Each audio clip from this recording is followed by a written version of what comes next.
lot of these rivers in western Washington. We have one major route pass, Stevens Pass in Washington, that remains closed. This after the National Weather Service issued a flood warning as the Satsop River has begun to flood. Fox 13 Seattle's John Hopperstad is with us now near Skokomish. John, what are you seeing this morning? I mean, this is a pretty dramatic situation. We've had the heavy rain moving through, and now we have the runoff to contend with. Yep.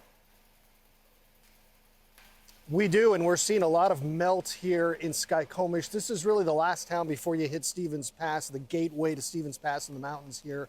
But you can see there's still significant snow here. They've piled it all up here in Skokomish in this area, but it's nowhere near what it was over the last week or so. Again, we've seen a lot of rain, higher temperatures, a lot of snow melt. So when you look at US 2 right now, heading up into Stevens Pass, it looks just, you can see pavement, it's wet here.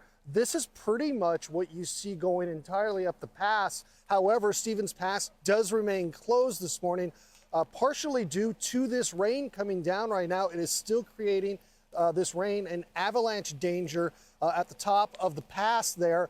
And at this point, the state doesn't believe it's safe enough to allow cars to go back up there. So it has literally been now, as of today, a week since Stevens Pass has been open. It's been closed since last Wednesday. It's making things really difficult for people who want to get over the pass, obviously, and truckers who want to get goods over the pass. But also, there's a big major ski resort at the top of the pass. There's Stevens Ski Resort.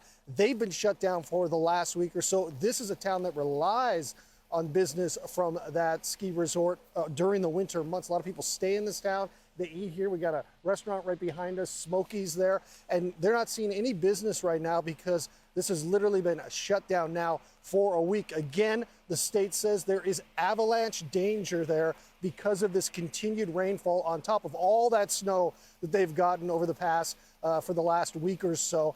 And the same situation is happening at White Pass right now.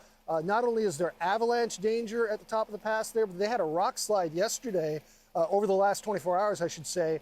They sent up geotechs yesterday morning to check it out. There was some optimism that perhaps White Pass would be able to open up yesterday. That didn't happen, so they're keeping an eye on that. So right now, we're still dealing with two passes here in Washington State that are closed. And here at Stevens Pass, it has now been a week since anyone has been able to drive to the other side of the mountains here, at least along US 2. Britta?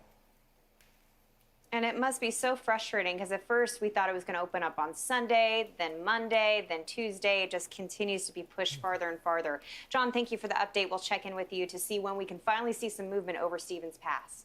I'm Amy Freeze. Welcome to Fox Weather's YouTube page. We have more great videos on the way, so make sure to subscribe to stay updated on all things weather.